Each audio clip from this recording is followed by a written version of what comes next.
Assalamualaikum warahmatullahi wabarakatuh. Perkenalkan, nama saya Nabila Rahmatina Putri Bahtiar dari kelas 10 MIPA 5 dan kelompok saya Medina Tika Anjani. Di sini saya ingin menjelaskan tentang teori masuknya Islam ke Indonesia. Teori yang menjelaskan tentang masuknya Islam ke Indonesia ada 4, yaitu teori Gujarat atau India, teori Arab atau Mekah, teori Persia atau Iran, dan yang terakhir teori Cina. Yang pertama, teori Gujarat atau India. Teori Gujarat dicetuskan oleh J.W.J. Trivedi yang lantas dikembangkan oleh Snell Hongrej, J.P. Napel, W.L. Sutherland, J.P. Woodcourt, hingga Sucipto Wirjo Suparto. Ini meyakinkan bahwa Islam dibawa ke Nusantara oleh para pedagang dari Gujarat, India pada abad ke-13 Masehi.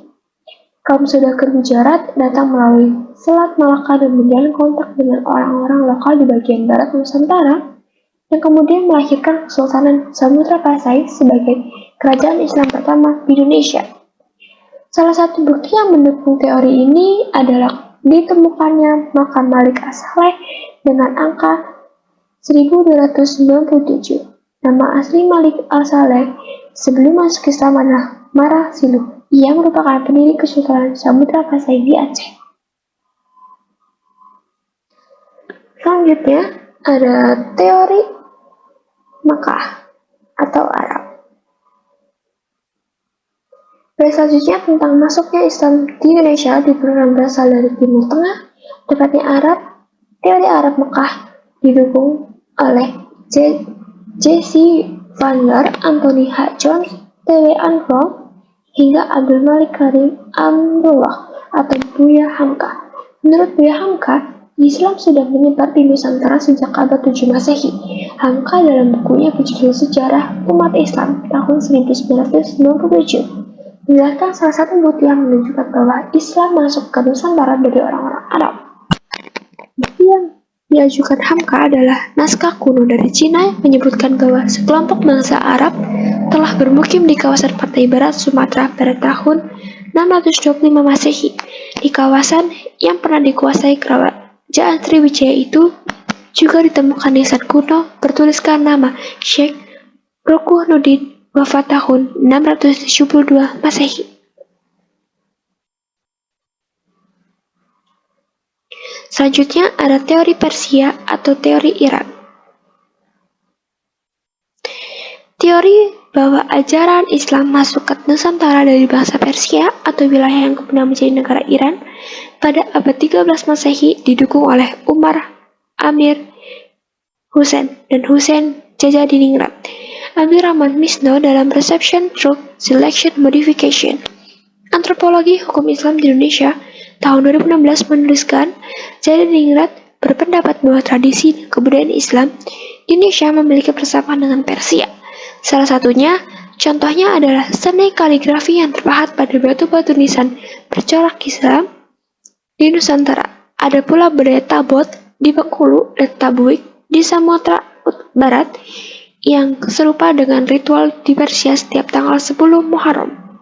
Akan tetapi, ajaran Islam yang masuk dari Persia kemungkinan adalah Syiah. Kesamaan tradisi tersebut serupa dengan ritual Syiah di Persia yang saat ini merujuk pada negara Iran. Teori ini cukup lemah karena mayoritas pemeluk Islam di Indonesia adalah bermazhab Sunni. Selanjutnya ada teori Cina. Penyebaran Islam di Indonesia juga diperkirakan masuk dari Cina.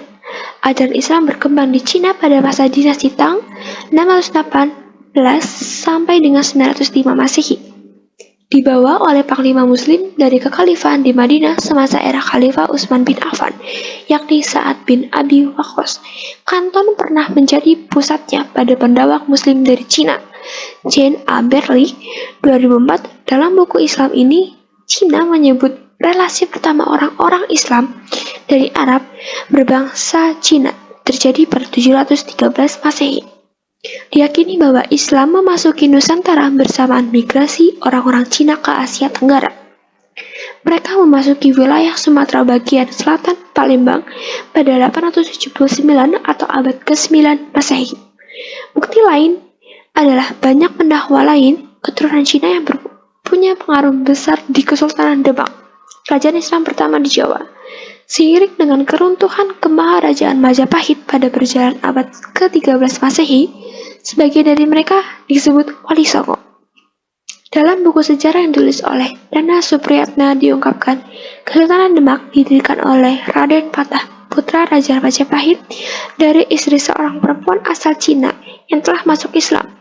Raden Patah memiliki nama Cina, Jin pun memiliki Demak bersama Wali Songo sejak 1500 Masehi. Sekian penjelasan tentang teori masuknya Islam ke Indonesia. Sekian, terima kasih. Wassalamualaikum warahmatullahi wabarakatuh.